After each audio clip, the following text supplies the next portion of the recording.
मसीह के छात्र आपके समक्ष लेकर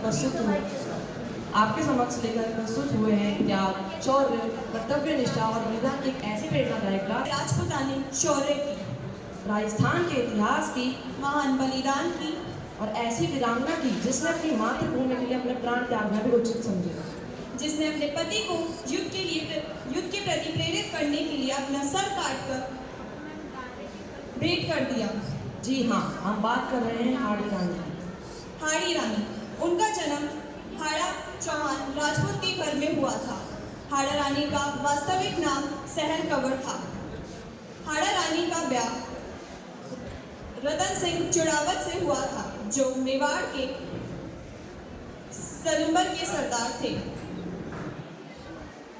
ना तो हाथ से मेहंदी हटी थी, ना पैर से अलता कि रतन सिंह के घर युद्ध का न्योता आ पहुंचा।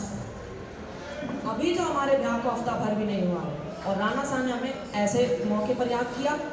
निसंदेह हम मेवाड़ के लिए अपने प्राण भी त्याग सकते हैं, परंतु इस वक्त वे ये जिम्मेदारी किसी और को भी सौंप सकते थे।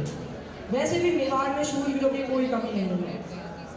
ना ना भाई, हम नहीं जाते। हम राणा साहब से स्वयं बात करेंगे। रुकिए कुंवर साहब, ये आप क्या करने जा रहे हैं? क्या आप भूल रहे हैं कि क्षत्रियों का जन्म इसलिए ही होता है, युद्ध और युद्ध के लिए ही होता है, धर्म की रक्षा के लिए ही होता है। महादेव की सौगंध, लड़ाई से पीछे हटना तो हमें किसी ने नहीं सिखाया। हमें चिंता है तो केवल आपकी। एक क्षत्रिय के लिए इससे बड़ी अधिक गर्व की बात क्या हो सकती है कि उसके पति को इतनी बड़ी जिम्मेदारी सौंपी गई है। आप पीछे ना हटें। अगर तुम्हारी यही इच्छा है तो यही से हम जाएंगे, परंतु अपना ख्याल रखें। रतन सिंह अपनी सेना के साथ निकल गए और उनको पल पल रानी की चिंता सताई जा रही थी।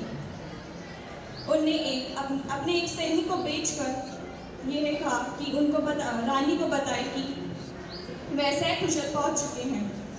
जब रानी को यह संदेश मिला तो वे समझ गए कि अगर ऐसा ही चलता रहा तो रतन सिंह युद्ध हार जाएंगे।